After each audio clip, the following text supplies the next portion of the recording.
Hi, my name's Shawn Shaler. That guy over there adjusting his camera is my friend Chris Ford, aka the Objective Geek. Welcome to Avatar: The Last Podcasters, and a show where we talk about how inspiration comes from all places. Chris, how was your week? It's actually been a few weeks since we talked. I feel like you should feel enabled to talk about all of those weeks and how they were. The last week has been, I don't even remember the week before that, uh, what happened, but last week has been great. Went on vacation. Me and my wife only, went on a cruise to Celebrity Cruise. That's the cruise line. She doesn't have a lot of kids. There's It's probably not a honestly cruise for YouTube celebrities.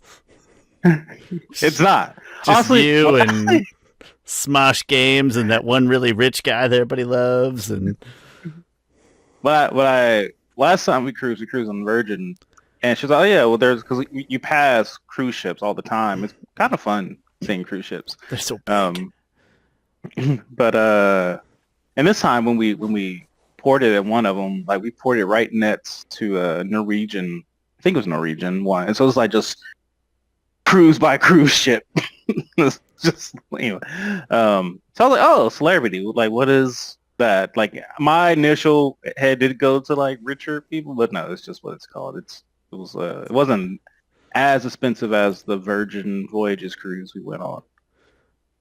Uh, But, um, it's always amazing. Like a cruise ship is like twice the size of two-dimensional area. Not even counting volume, but two-dimensional area is like twice the size of the town I grew up in. A cruise ship. It's incredible, Chris. it's not that. Uh, It's it not that. It can't be that big.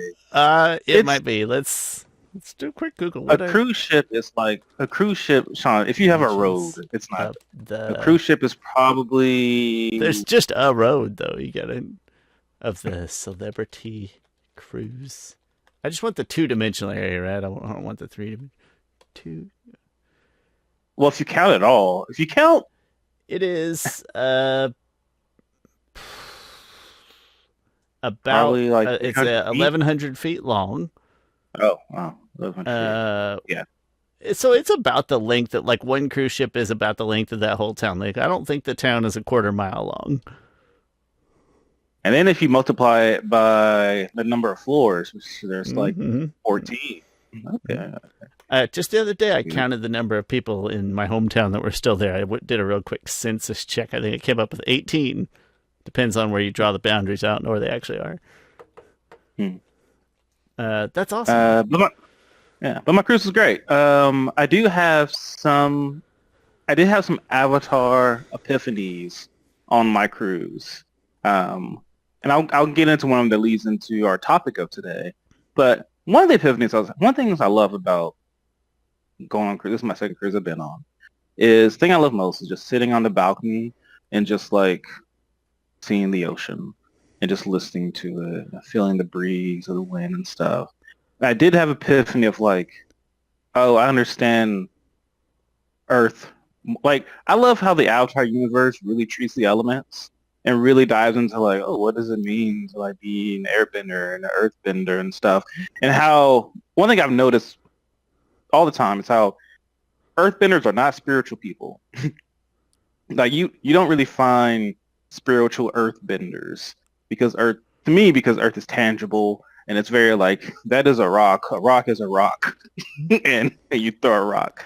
While air is like feel it in you and stuff, and it flows out of you and into people. While water is like when I was out and I'm like, oh man, I could just listen to the water and swooshing and stuff, and it's so cerebral. And I'm same way with air, and then even fire. Like if you have a candle lit fire or a fireplace going, you hear the crackling, you hear the fire consumes and stuff. Like there are like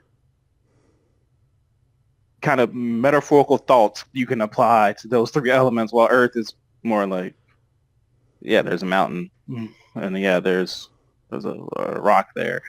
There's nothing, I guess, peaceful necessarily about Earth. You don't like hear Earth and stuff. So I found that interesting on my I need I need like a derogatory, like I'm gonna call you an airhead, like you're just up there on the deck enjoying just the sounds of the air. It is Chris, you're such an airhead. I assume favorite that's a derogatory thing. term. It's just the downtime in between events. It's like, oh, I'll just sit on the balcony and read a book and wait for listen to the ocean and the vastness of the seas and read this smutty book. And read.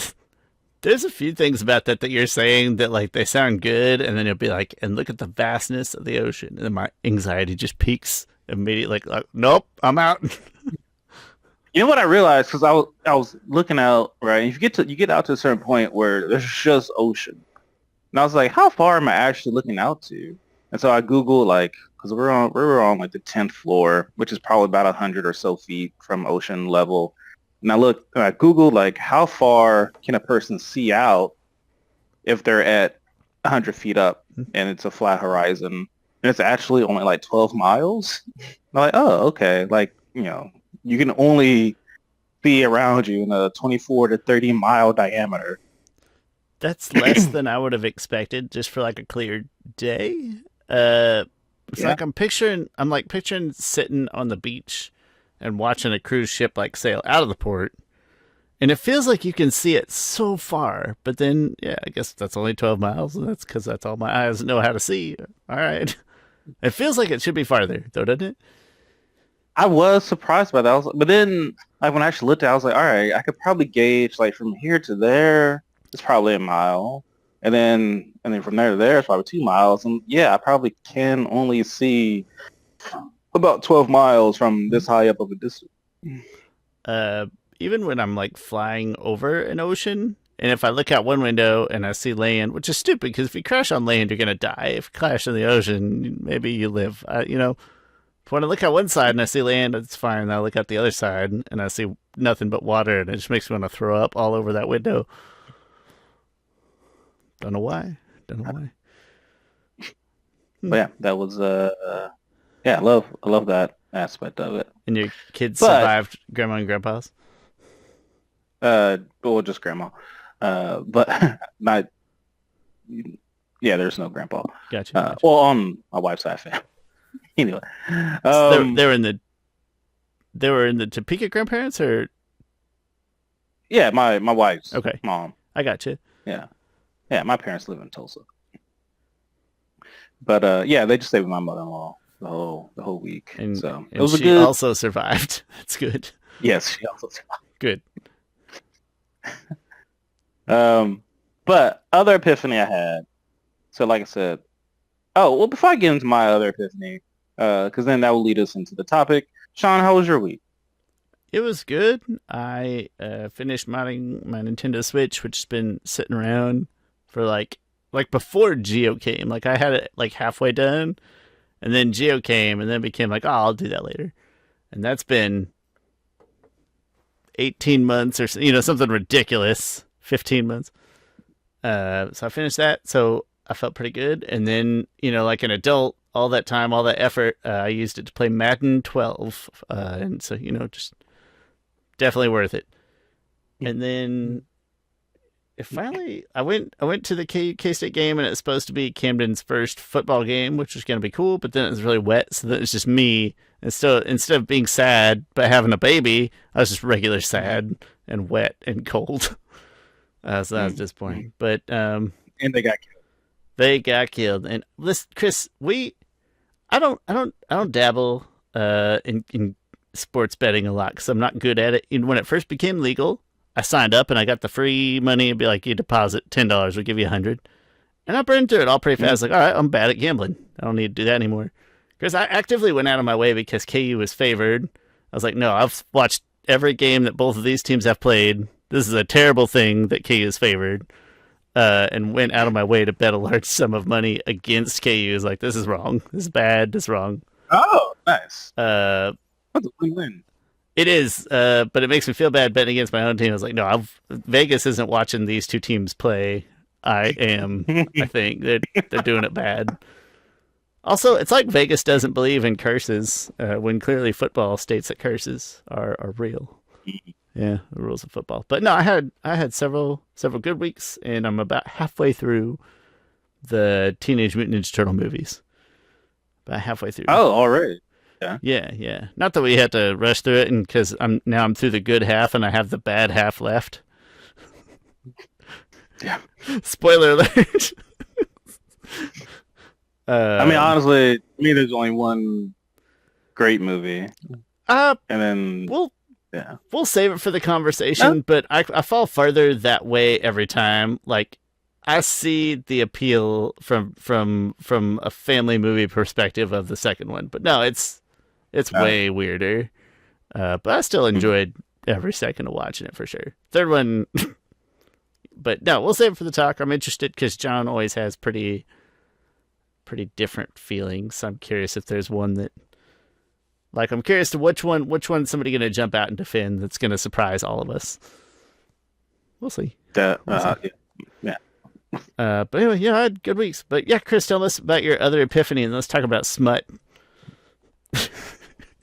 Yeah. So, one of the things I don't read often, but I do really love reading on the cruise ship. That's a really part of disconnecting. I just like being on the balcony and reading. So I was like, all right, I need a book to read. I was going to read Vinland Saga, but I read through all my books before the cruise, and honestly, they wouldn't have lasted long anyway.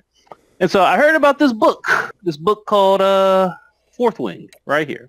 I'm almost through it, and I thought this was a young adult book. In the young adult book genre, is a fantasy book, and as I was reading it, I was like, wow, why is this man? The book is about like a 20-year-old. If I had to describe the book like elevator pitch, it would be like, all right,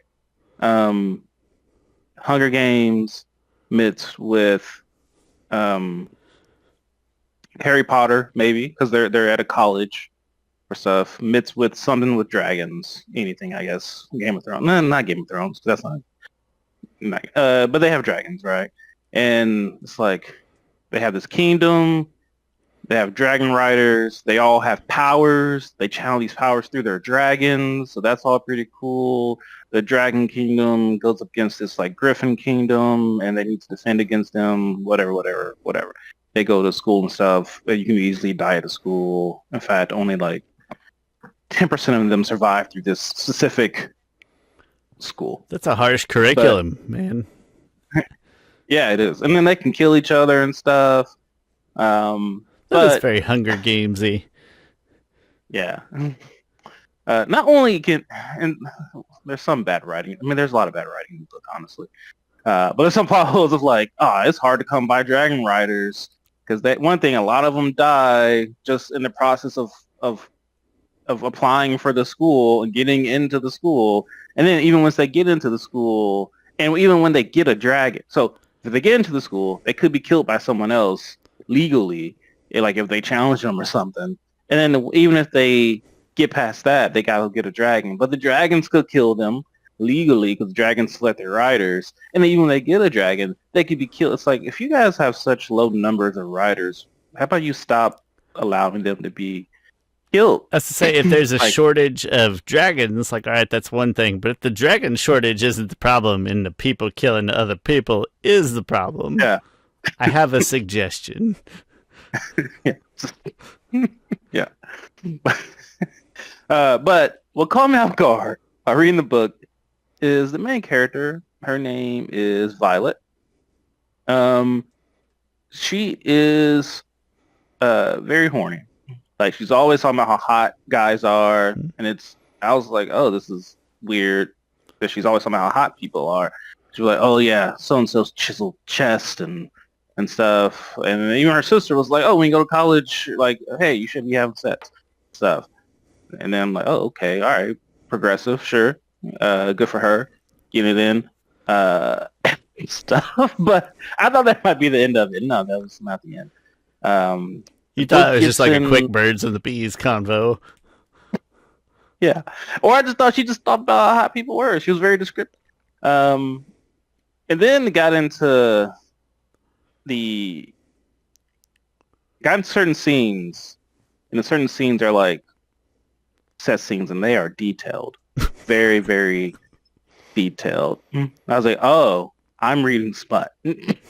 Like, I have an epiphany of like, oh, this is Shawn. I'm going to share with you a line of dialogue Okay, but don't say it of a too loud. My scene. wife is right here.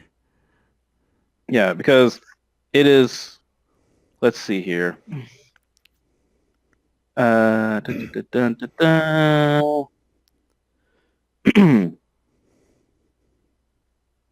Okay.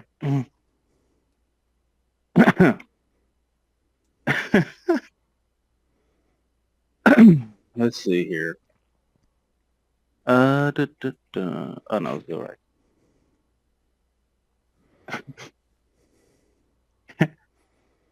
And also, she curses a lot. Uh, F. That feels good. Every touch of his mouth to my heated skin is flames and kindling, and I suck in a sharp breath when he lingers on a sensitive spot, taking his time. But then he stills again, his breath hot and wet against the side of my neck. Like, okay. All right, yeah, it's And pretty then, very detailed. and then Very it, detailed. the part where I knew, I was like, oh, this is like, she's like, da, da, da. I just picture you I wrap my getting leg. to a certain part of the book and you read it and your wife sitting next to you and you just like hand her the book and be like, is this smut? And she just reads like 2 lines and she hands it back. She's like, yeah, it's smut. Yeah. Let's see. What else does... And he's like, I always effing want you. He groans as I... Oh, no. Does this feel like I don't want you? He takes my hand and slides it in between our bodies and fingers curl around his length through his leathers. I whimpered with pure want and feel like, oh my gosh, what the heck am I? And then it gets even more detailed of like the actual, just very descriptive. It's yeah. And I was like, oh, how did I get here? How did I get to a point where I was reading smut? It doesn't sound very Airbender like, but I don't know that much about Airbender culture. I'm gonna let it slide. Yeah. But I will say the other thing, the book itself is outside of that stuff that makes me cringe and stuff. The book and the universe is really interesting. Chris, the internet is scary. I'm watching a Celebrity Cruise commercial right now. Like there's a Celebrity Cruise ad like on the internet's a terrifying place. That's messed up. Oh my god. Yeah. It definitely is. Yeah. One thing, there is also another relationship or another relationship aspect of, and this is how it relates to Avatar, of the enemies to lovers relationship. And I learned from reading this book about myself that when it comes to enemy to lovers relationships, I don't like them. I don't think, and the most popular one is Zutara. And I've never thought of Zutara. I thought you were going to say of all time. Like, I just assumed you were going to talk about, like, a Romeo and Juliet. Like, that's the archetype that we're kind of going for, but not quite, but kind of. To me, that's not enemies. To me, that's like... To me, that's not enemies to lovers. To me, that... Well, also, I haven't read Romeo and Juliet. It's its own separate archetype. That's like warring families. Yeah. Thing. Like, those two never hated each other. At least from what I can remember... No, I don't think I but ever read it. it's not. I don't hate Zutara ship. I think it's I don't ship it, but I never thought that much deep into of like the enemies to lovers part of it. And I have realized like past stuff that I've read, I don't like enemies to lovers relationships, and I learned that about myself. Like I read Children of Blood and Bone, although I stopped reading that like with 50 pages ago because of that. I was like, this doesn't. I mean, enemies to lovers relationships kind of fall into line. I think the reason why I don't like it is that things I don't like about main characters sometimes is when they make choices that they logically shouldn't make. Well, no, that's not true, because that's when they make choices that I don't think there's any good reason to make that choice. I think a lot of it feels extra dramatic too, right? Like it feels like it's supposed to be I can't think of good examples, but it feels like it's supposed to be like a twist or an unexpected thing, but it's like it's not. It's Yeah, just a meh thing. yeah. Like I'm sure And so, the first time an author did it, he probably like, well, like, this is so innovative. Okay. yeah. But this funny. There's this other. And so that got me thinking. I was like, oh, is this what Zutara like? Is this relationship dynamic that I'm reading what Zutara fans are kind of wanting? And as a non-Zutara person, I was that just clicked in my head. But also, I was like, yeah, that's not what it's not what I want. But in doing that, the purpose of this episode is to try and pick out some enemies, lower ships that could possibly be good, or at least the best ones that we could think of. I dig it. I love it. Do you want to hear the first one I thought of? Absolutely. So we actually have discussed this before. I believe we did in the episode with Jamie, but I think that Sokka and Tylee would be adorable together. I think they would. I think they'd be that parents that you think they're not going to work, and then they just do, and it turns out they're really good parents and a couple, and their kids would be athletic and strategic, and maybe not have like, what's the word? Maybe not a lot of book smarts, but that's okay. 'Cause they got other skills. I mean, Sokka has plenty of book smarts. Sokka has what I but would it would call be like wisdom, not intelligence. If we're talking like D&D terms, he has wisdom. to me he has no wisdom. Is it the opposite? Am I looking at it wrong? I think he has plenty of intelligence And no wise. and not a lot of wisdom. Okay. Like Iroh doesn't show me as much intelligence as Sokka shows me. No, I think But he you're shows right. way more. I think you're on it there. I just think they would be that couple that you would look at and be like, "How's that work?" And it just kind of does. But also he's also kind of dumb too. He sure can be. He sure can be. Yeah, but to me, that's a great character. When characters contradict themselves, I think that's a sign of, and it makes sense and flows. I think that's a sign of great writing. Or when they grow into themselves, like at first he's awkward and there's just these little hints, but later it develops that sense of strategic thinking and creative mindset that he has, and it feels like organic growth. Yeah, that was the first one that came to my mind. It's probably loose to call Tylee a full-on enemy, but she is. Yeah. I have seen some, I think, pretty good artwork. Speaking of Sokka, and this I think would be fully enemy to lovers. Sokka and Azula. I've seen stuff like that. Well, I'm like, okay. Just tiny little. I'm not saying tiny little evil masterminds. Yeah, well, it's kind of like to me, that dynamic is like and it's almost a sitcom dynamic of like the stuck up, kind of shelved off or closed off woman with the more charismatic, I guess, slightly dumber male counterpart.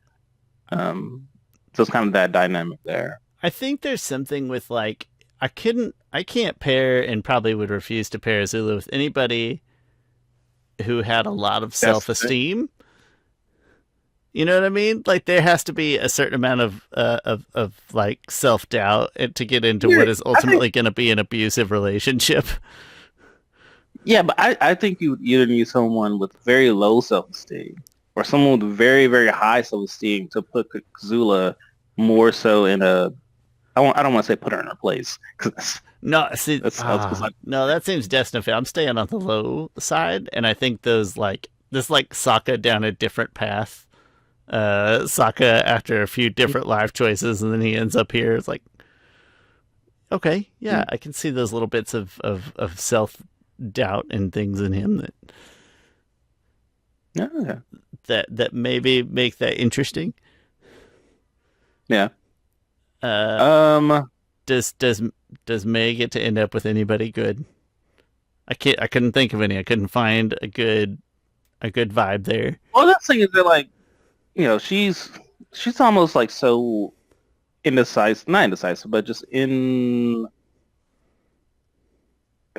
she's not even good or bad. Like she just goes with whatever. Like she's so kind of in the middle. Could she wind up with Toph That and they could just be really negative together forever? Just go off the grid and just hate stuff? that would be. uh, Funnier than It's interesting functional. because I was thinking of some other ships, and it was like, all right, these two characters, while like on paper seem like they were, but they might just be too alike. Mm-hmm. Like I was thinking of like of Aang and Ty Lee. Of like, no, you both are too happy, cheery. That's kind of too. That's too. Uh, I don't know, like flat. Like there doesn't feel like there's any depth there. It's like, oh, they're just happy people, and that's not a good enough Mm. reason, you know. I need more than that. So Yeah. I agree that that's not a great take. I'm gonna stick with no. I don't have any good things for May. We might have to come back to her another time, or just let her be. You know what? You can be perfectly happy and fulfilled alone. It is possible. It is a choice. May, think about it. Or let's see, for Katara, when I think of bad, there's not that many We other don't we bad don't have a people ton of bad options, not unless we're about to like ship somebody with Combustion Man. yeah, no, that's a There's we don't have a great broad. yeah, and that's the thing when I was thinking about Legend of Korra, like most of the bad guys are like 10 years older than than Mm, the.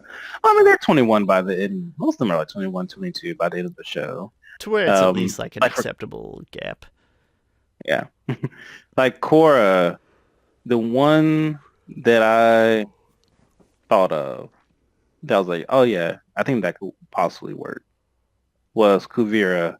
But then I thought to myself, the same issue with the Aang Ty Lee thing. I'm like, I think these two are a little too similar. They're so similar that was pretty much the through line of season 4 of like Korra is facing an adversary like her who mirrors herself. I didn't think a cross series at all, but that does open some doors.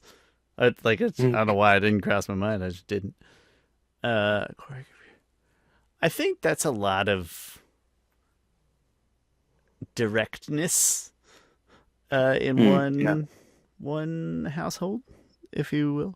I feel like uh, Jet a bad guy. He's bad at being a good guy. I'll say that much. Oh, if we maybe Jet Azula. That's kind of funny. I didn't know where you Mm. were going with that, but I kind of like how that sounds. They they're gonna make things happen, Chris. They're those go getters. That's what they are. Things are gonna maybe not Man, it's good. funny. Those are. I would be so interested just to see those two characters interact because those two characters have never interacted because Jet. Those Yeah, they never interact. those would be the two characters that were raised by the coaches who are like, if you can't do it, right, do it 110%, and it's just that's their whole motto forever. Let's see. Oh, no, that's lovers to enemies. I was thinking of Kyoshi and Yoon. Uh, Mhm. That is sadly the backwards, but what a shame because what an interesting pairing. yeah.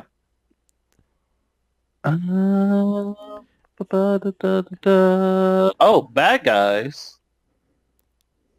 This is. I wonder for Amon. I think she's much older than him. Yeah, she would have to be. Yeah, she is. Wait. No, Are you she about to wouldn't be. say Lynn? Because Uh, I'm on board. Let's go. yeah. Yeah, let's do it. No, That's that feels like two alike in one place, but like I like the general idea of just the. that would be. I mean, he took away her bending. Well, think of the That would have to forgiveness take steps some. that would have to come, and how that would bring them closer together. What a Yeah, that would take episodes upon episode seasons and stuff for them to. They would have to be like trapped together somehow, maybe in the spirit world or something for a while or something like that for those two to. But A bonded by trauma type approach for them, I think. Yeah. Let me think. Book 3 of Korra is a little tough because it feels like Zahir and Pali are spoken for. But do Gazan and Minghua, do they find love? Do they?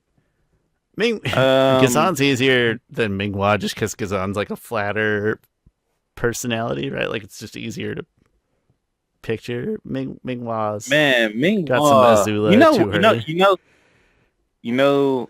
I don't know why, but Minghua makes it both water tribe. Minghua and maybe Boomy. I say he's water tribe. He's actually an air nomad at this point. But I mean, he's still water tribe, like ethnically, yeah. right? To me, he is more water tribe. Maybe just the way he is painted and depicted, and I often see him wearing.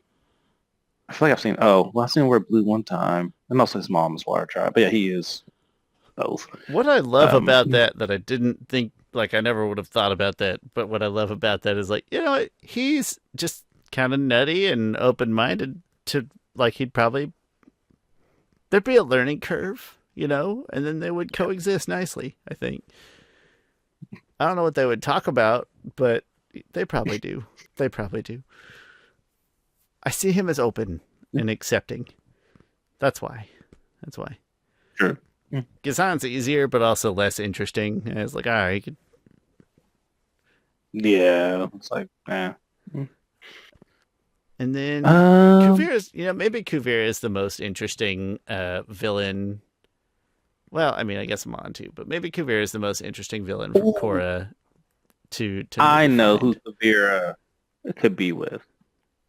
General Iroh II. They're both about the same age. Instant love it. They're immediate. Yeah. And, like, let's say she does some time, right? She does some hard time, deservedly so. Okay. And somehow or another, she proves herself to be a good citizen and use her powers and resources for the greater good and all that. And they let her out. And she meets General Iroh, and suddenly you have these two, like, wildly talented people, both driven public servants in their own way. Yeah. They could have their own little metal clan city out there. I mean, it wouldn't be the metal, it'd be something else, or maybe it would be metal. But like they could start their own little like sub civilization that they could have complete control over. You're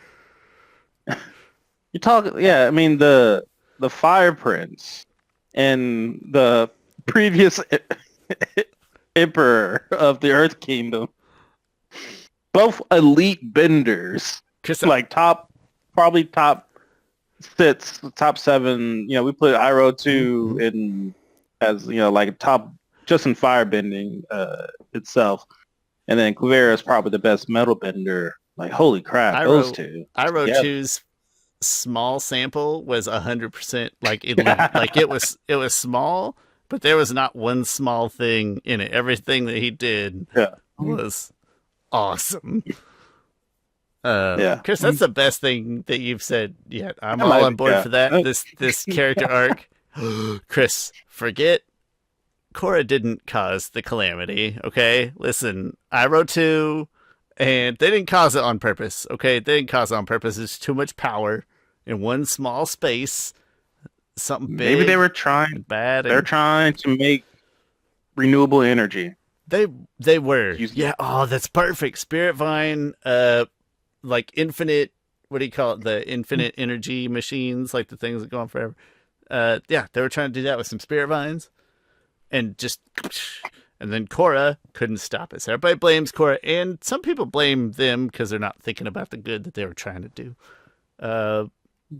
Chris, we're honest, so that's the calamity right there. We've solved it. We don't even need to see the series now. We know how it goes. I doubt. Would that be somewhere someone watches this like, how did they figure it out? Then they change the How script did real they quick. figure it out? No, Chris, it's going to be the other way. They're watching this. Mike and Bryan are going to see this and be like, that's way better than what we had. I doubt it's way better than whatever they came up. That's way better. Nope, I love it. Iroh 2, and Kuvira Calamity. Their own little... And honestly, Kuvira needs Batar Jr. Way too much of a wimp. Way too much of a pushover. That's not a good... Yeah, that's not a good match. That's clearly a match of, like... It was of convenience ambition. and, Convenience and ambition. Yeah. And, I don't think he can forgive her at this point, Yeah. Also, I don't care about Batar Jr. That's... He does feel like... one character. Who's just the guy that did bad stuff and he wasn't even really good at being a bad guy or a good guy, and... Yeah. There he is. Let's see. What bad guy can Mako end up? What bad guy can Mako? I don't think he has many options. I still haven't been thinking across series because I like narratively, but I'm going to try to keep my brain open to that possibility. June? Well, is she bad? She's bad, yeah. No, not really. I mean, she's a bounty hunter. I guess I don't want to judge her based on her trade. She was trying to capture the Avatar, Chris. I think for the purposes of this exercise, I'm going to classify her as bad, but I'm also going to go ahead and say that I don't know if that's a good match in particular. She could be the bad. It's hard. She could be the bad to Iroh's good, Chris. Those two could just make it work. Iroh and Hamel. That's gosh. She would kill Iroh. That's so weird. I didn't think about her. That's terrifying. Honestly, she seems older than Iroh. She does.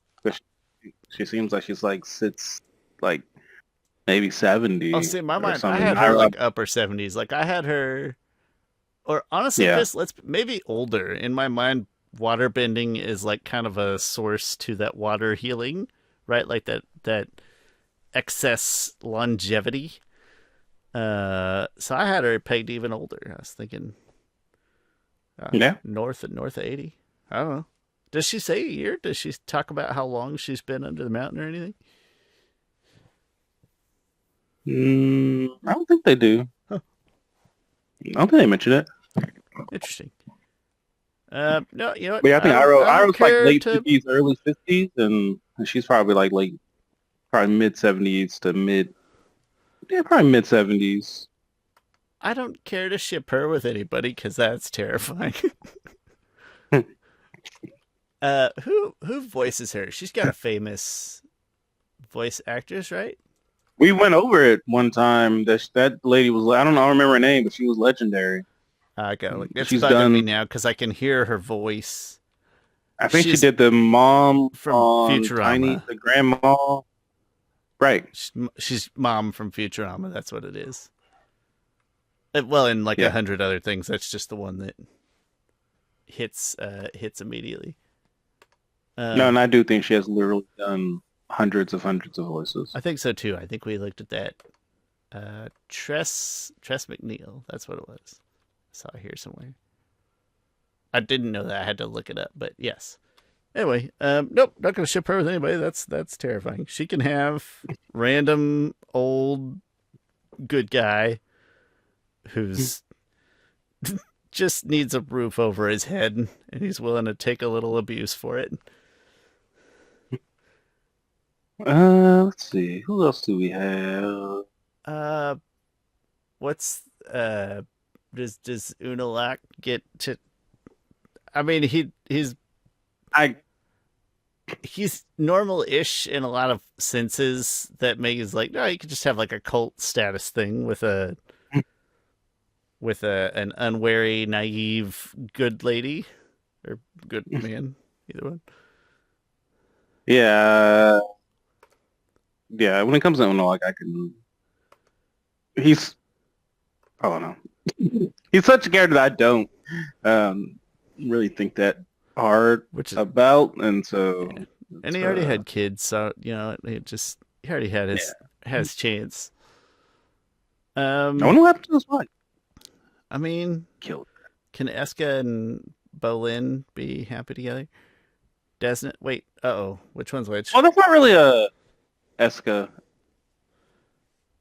Eska is the, I believe. Wait.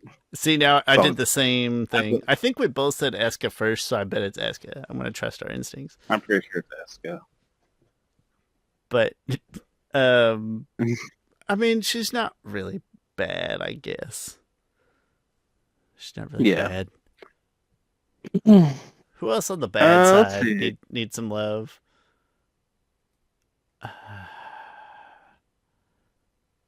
Season 1 Varric gets Season 4 Julie. That's pretty cool. See, that's already a good to bad guy in its own weird way. Yeah. Who Am I out of bad guys? I mean, there's only like 10 bad guys across. A handful of them. Well, I mean, we didn't do Long Say. We don't talk about Long Say that much, actually. I kind of forget about him, and like he's definitely a bad guy, but he gets swept under the rug of the grander picture. Bolin and May, there it is. He's always like trying to make her happy, and she refuses to smile, but they still live together for some reason.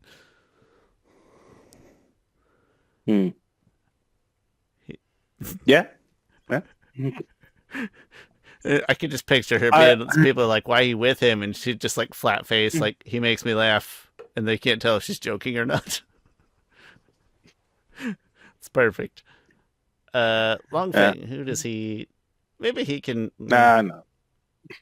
He's the same as Unalog. Yeah, it's too dull. There's no spice there to work with. And also, how many 25 and up characters are there to? What about Longfei couldn't handle like a. Well, he's a bad guy.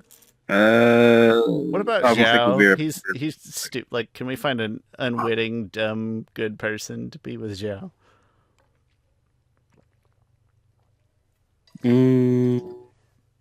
No. No, he is unlovable. Yeah. What bad guy could we put with Kaya? Oh, she deserves somebody really thought provoking. Who's the? Honestly, the close to like I mean, their age difference is probably what about big. I can say, but what about just Gazan? What if he's right brained and she's left brained, and they just kind of coexist nicely? Yeah, I'm not sure if she's into dudes. I forget the dudes. Oh, I forget if she's. You've mentioned that before. I forgot. That was a comic book nod, wasn't it? Yeah. Was it actually also, the comics, or was it just headcanon stuff? No, it was comics. Okay. Well, that opens up our options a little bit. Or it closes. Yeah. The only one I can think of, I mean,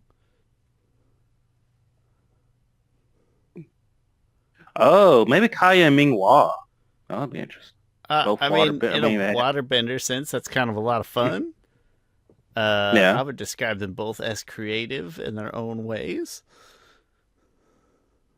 I see some potential there.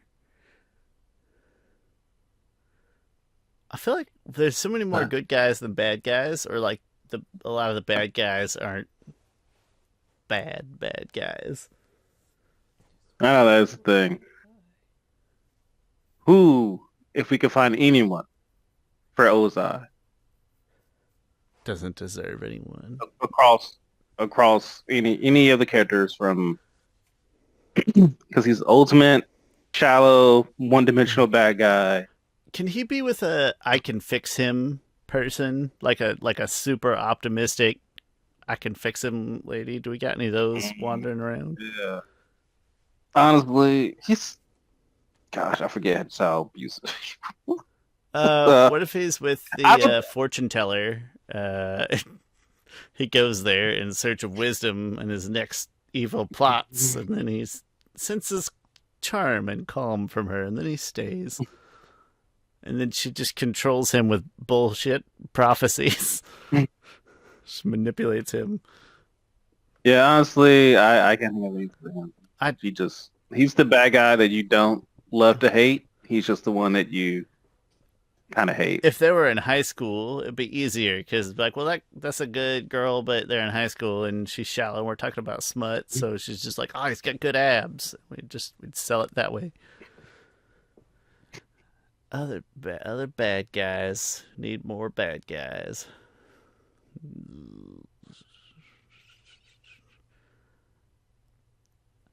Listen, not good to bad or bad to good or anything, but I want Zhao to end up with Hama because I just think that's what they both deserve.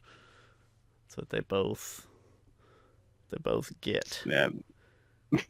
I can't stop thinking about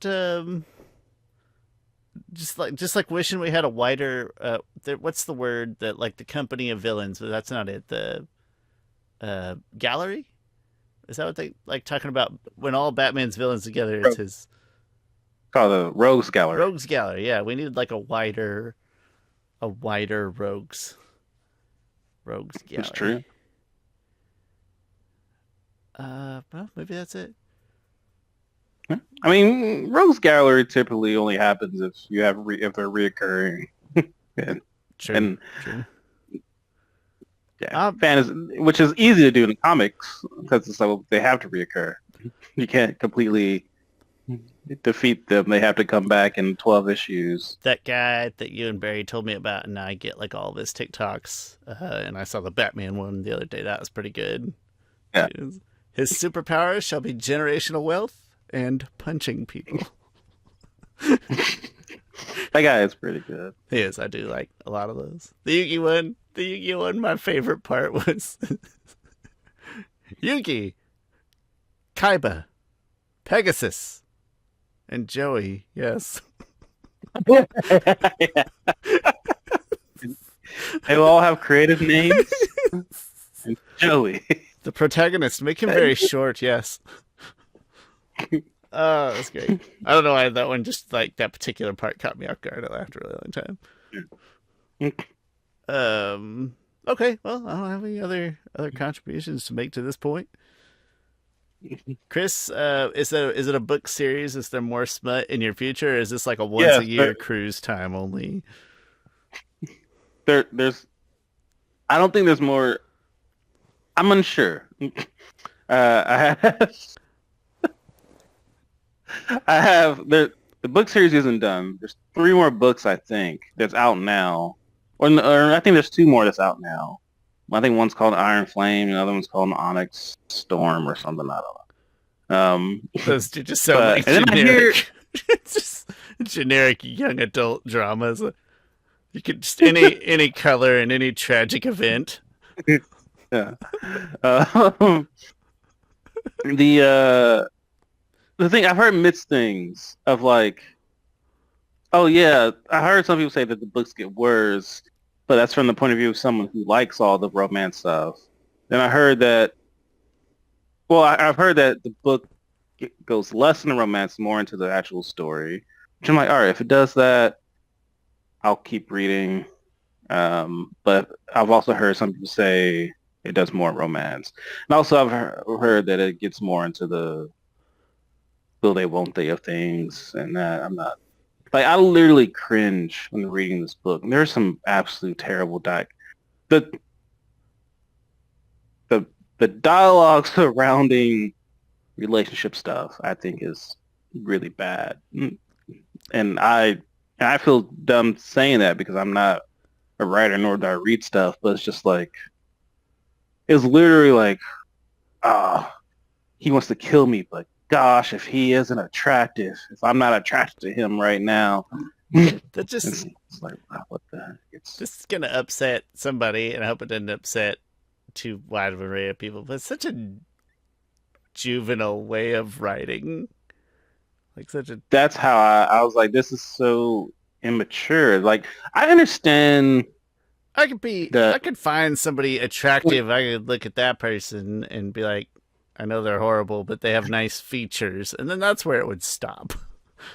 And then even when I was like, teenage boy, I could see a girl, be like, oh, she's beautiful, whatever. Yeah. But my mind wasn't like stuck on like throughout our whole conversations of just, oh, this about her, this about her, this about her. Like I kind of think it, and then it goes. I didn't engage in whatever conversation or school or whatever is happening. I'm not completely stuck on this infatuation. Especially, I don't think I would be in a wartime setting of training and stuff. But hey, maybe I think it's I think some amount of ADHD probably prevents me from focusing on any one feature too long. Anyway, it would just be funny though, Chris, if we like on the podcast come out and be like, "Yeah, we don't read very much," and then all of a sudden, Chris is like, "I read now." It's one very specific type of book. Yeah, I did not know that romanticy. I've heard the term before. I didn't really know it was like a genre of books. Also, there's plenty of like. That's the Metroidvania of book genres. It's funny because there's a lot of fantasy readers who's like, don't call romanticy fantasy. It is not fantasy. It's like they hate the romanticy. It almost makes me just laugh at it. Like I'm like, no, like it is a valid book. Clearly, people love that book. It's sold plenty of stuff. It has an audience. But I think those kinds of categorizations are funny, and the reason I bring up Metroidvania is I'll hear people get upset at the term Metroidvania. It's like I get that it's like dumb in the simple way, like you just put those two games together, but also it does pretty accurately describe what's going on in that game. And that's all we're trying to use it for, you know? Romance? Yeah. Fantasy? Yes, check. It's both. I'm sorry you don't want it on your part of the Dewey Decimal System. Chris, I still haven't asked you, where did your cruise go? Like, not just the ocean, but like, where? I'm sure someone goes on a cruise and just like, all right, we're going to sell out to this point, and then we're just going to turn back around. In my experience, they do, but that to me would not be interesting at all. And Heather has been on 2 cruises, I think, and she said the same thing. It's like, it's stupid. You go off and you get off in this other country in this very small area, and you're there for a couple hours. And I'm like, well, that doesn't count. Oh, that's how it is, essentially. Yeah, we went to Bimini, Bahamas, which is only like 50 miles from Florida, from like Miami. It's really close.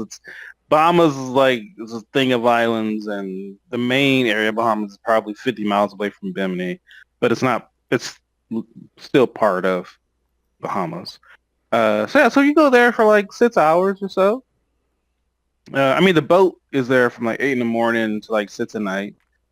But you just go off, you go to the beach, whatever, for like 6 hours, and that's honestly all I need to really see of the place. I go to the beach and stuff. Then we went to Cozumel, Mexico. We went to the beach there, and then walked around parts of the city. That felt more like we went a little more off the beaten path there, so that felt more like we're actually in a different place than just a resort area. And then we were supposed to go to the Cayman Islands, but the hurricane altered those plans, and so instead they took us to Costa Maya, which is just a little further down south in Mexico. And that was, honestly, that was kind of nothing. We got off the boat. We didn't care to go to the beach that day, and so we just walked around the little port area spot, and kind of wasn't nothing. And we were probably walking around for like an hour and a half, then went back to the boat.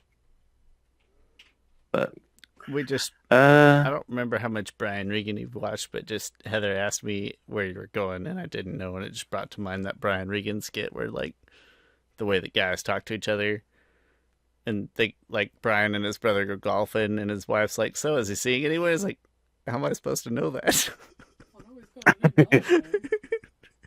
I was like, well, usually I ask for details. It's like, oh, he's on a cruise. I didn't care the where. I just knew it's on the water. I know he's got a new driver. uh, That's good skit. Good skit. But, well, hey, I'm glad you had fun. Um, I don't think it would be for me, but I imagine that I will end up on one at some point anyway.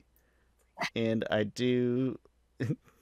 I would say, I would say this. So my criteria for picking a cruise line was like no kids or not a lot of kids. Virgin Voyages, absolutely no kids were allowed on it. Like they are not allowed. Got to be 18 or older to be on that cruise. Celebrity kids are allowed, but it's just not tailored to them. So a lot of them don't come. And so honestly, there was probably only like 1% kids on that cruise. Like I probably only saw like 20 kids the whole time. Just good. That's most kids I care to see. um, Ever. but I will say this: the median age on our cruise ship was probably 60. Okay. Uh, unfortunately, I saw 3 people fall. That's never. They're fine, but it's always scary, you know. Yeah, I think when they're of the age when it's not funny when they fall, that's always scary. Yeah, I think, like literally saw. Yeah, but when you get to let's say you get retired, and I feel like Heather has mentioned, friends or maybe just acquaintances that they go on tons and tons of cruises. But like it's one of those where it's like, well, if you're already in Miami and you do this cruise and you do the next cruise or whatever, it's like it's not the most expensive vacation by a stretch. So if you like it, just yeah. you do one and then you do the next Yeah. one. And There was a couple people who they just continue on with the cruise. They just you probably like get points, right? oh, Like if you go on the celebrity cruise and you that's, probably makes the next he was celebrity like, oh cruise too. yeah. He was like, yeah, well, I spend so much at the casino and get points. I'm like, oh, okay, so you lost so much money that they gave you points. Steve Rosenzweig, I hope not that he'll ever listen. If I'm wrong, he won't be able to call me on it. But he went on a cruise with somebody else who they did that, but the rule was actually you didn't have to lose X, you just had to like put in and play through X. So you could still come out ahead. Now, realistically, you still lost most of it, or most people lost all of it. It's probably actually how it goes.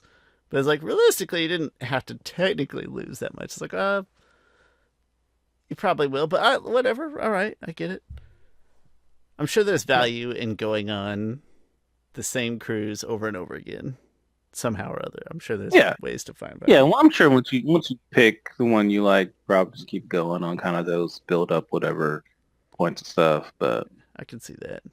But yeah. Excellent. Well, I think that's enough smut for me before I go to bed.